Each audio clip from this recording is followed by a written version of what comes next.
Sir, Madhya Pradesh में इस समय विंध्य को लेकर एक नई सियासत चल रही है जिसे भारतीय जनता पार्टी अंतर के कहीं चढ़ा रही है। तो ये विंध्य के मामले, विंध्य के नेता आप भी हैं, आखिर है क्या मामला? देखिए, विंध्य हो या पूरा मध्य प्रदेश हो या पूरा देश हो, अभी हमारे सामने सबसे बड़ी चुनौती, हम लोग विपक्ष में हैं, हमारी सबसे बड़ी चुनौती भारतीय जनता पार्टी का जो कुशासन है, चाहे वो केंद्र सरकार का हो चाहे मध्य प्रदेश सरकार का हो, जिस तरह से प्रदेश की, देश की जनता को इन्होंने ठगने का काम किया है। आज महंगाई, बेरोजगारी चरम सीमा पर है। आज जिस तरह के कोरोना संक्रमण काल में आपातकाल स्थिति जैसे माहौल बना और काला बाजारी दवाइयों का हुआ, लोगों को समय पे ऑक्सीजन नहीं मिला, उपचार नहीं हो पाया, लोगों की जान गई। अब मौत होने के बाद छुपाने में लगे हैं। एक तरफ बोलते हैं कि हम मदद करेंगे और दूसरी तरफ जब आंकड़ा ही सही नहीं होगा, कोविड से जो लोग भी मृत्यु किए हैं वो पूरे प्रदेश का और पूरे देश का मैटर है। हमारी राजस्थान की सरकार, हमारे छत्तीसगढ़ की सरकार, पंजाब की, जहाँ भी हमारी सरकारें हैं, उन्होंने नीति भी बनाई और उन्होंने क्रियान्वयन भी शुरू कर दिया और कोई आंकड़े छुपाने का खेल नहीं किया। तो मध्य प्रदेश सरकार आंकड़ा छुपाने में लगी हुई है और यही हाल जो हमारी एनडीए की गवर्नमेंट है, भाजपा की जो केंद्र में सरकार है, वो भी आंकड़ा छुपाने में लगे हुए हैं, अपनी नाकामी छुपाने में लगे हैं। और तीसरा वेव भी आने वाला है, उसकी भी कोई तैयारी नहीं दिख रही है। ऑक्सीजन प्लांट के लिए प्रधानमंत्री ने घोषणा तो कर दी कि हम सारे जिलों में लगाएंगे, पर कहीं भी लगा नहीं है। कहीं अगर लगा भी है तो जो लोकल हमारे डिस्ट्रिक्ट एडमिनिस्ट्रेशन लेवल पे जो भी फंड कलेक्शन हुआ, समाज सेवियों के द्वारा हुआ, जनप्रतिनिधियों ने जो दिया, उसके माध्यम से ही ऑक्सीजन प्लांट लगे हैं। और पीएम केयर फंड का पैसा अभी कहीं किसी जिले में अभी ऑक्सीजन प्लांट के लिए नहीं पहुँचा। ये जो देश के प्रधानमंत्री है, ये महंगाई आज बताइए क्या स्थिति है। डीजल, पेट्रोल से लेके सरसों का तेल हो, जो भी खाद्यान्न वस्तुएं हैं, सारी चीज़ें महंगी हो गई हैं, दोगुना हो गया है। मनरेगा में काम करने वाले जो मजदूर हैं, उनकी मजदूरी दोगुनी नहीं करेंगे, वो कहाँ से जीवन यापन करेंगे। और सारी वस्तुएं महंगी हो गई है, महंगाई चरम सीमा पे है और न 15 लाख मिला, न अच्छे दिन आए।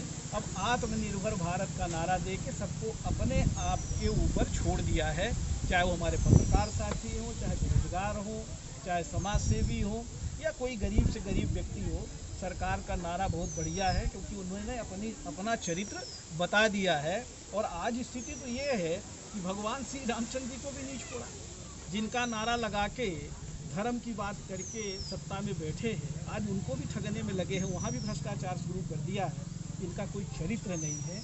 ये सिर्फ और सिर्फ धर्म के नाम पे, जाति के नाम पे आपस में बांट के ये राजनीति कर रहे हैं। हमारे देश को किस परिस्थिति में लाके खड़ा कर दिया है।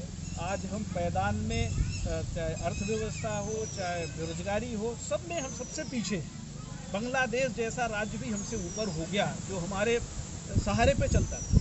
आज ये दुर्दशा किसने लाई है? मोदी जी की सरकार ने ही तो लाई है।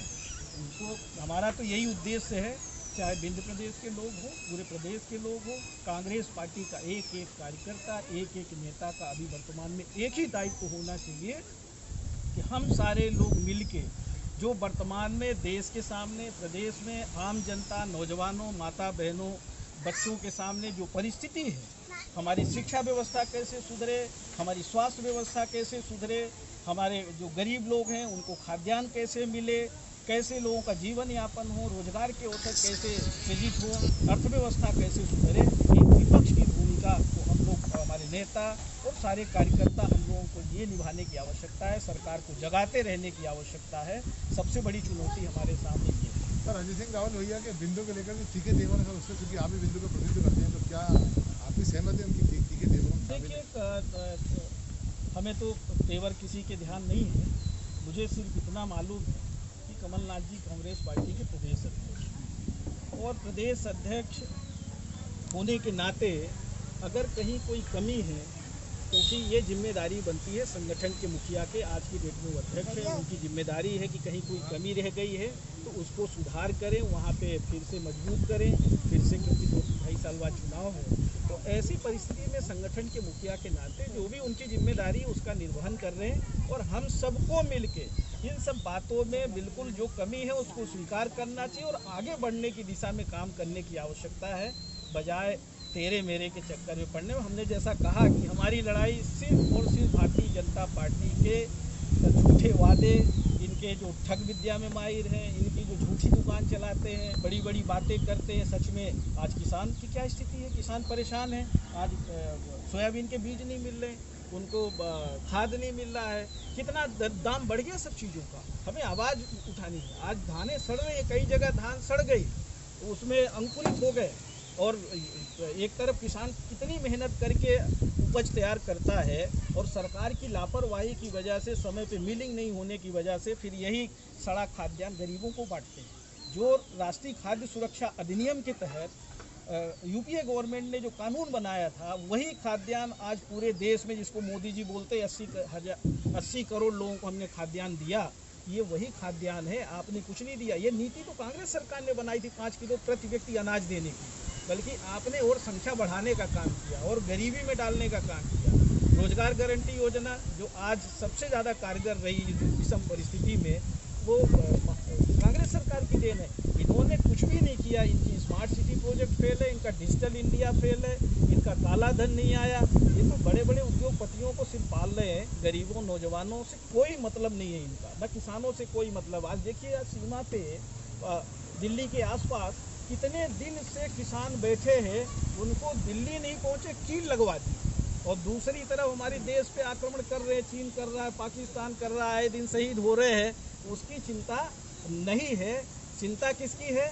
जो देश में इनके खिलाफ आवाज़ उठाते हैं, जो सही बात बोलते हैं, उनसे ये लड़ रहे हैं। देश के नौजवानों से ये लड़ रहे हैं। अच्छे पढ़े लिखे नौजवान अगर सही बात करते हैं तो उनको जेल में डाल देते हैं। अरे बोलने का सबको अधिकार है, हमारे संविधान में सबको हक है बोलने का, और बोलने की आज़ादी छीनना चाहते हैं। और इसी बात को हमारे नेता राहुल गांधी जी शुरू से बुलंद कर रहे हैं। तो उनको कभी कुछ बना देंगे, कभी कुछ बना देंगे। इनके जो तथाकथित नेता हैं, जिनकी हम तो कह सकते हैं इस देश को आगे बनाने में कोई औकात नहीं है, कोई इनका हिस्सेदारी नहीं है, वो इस तरह की बात करते हैं।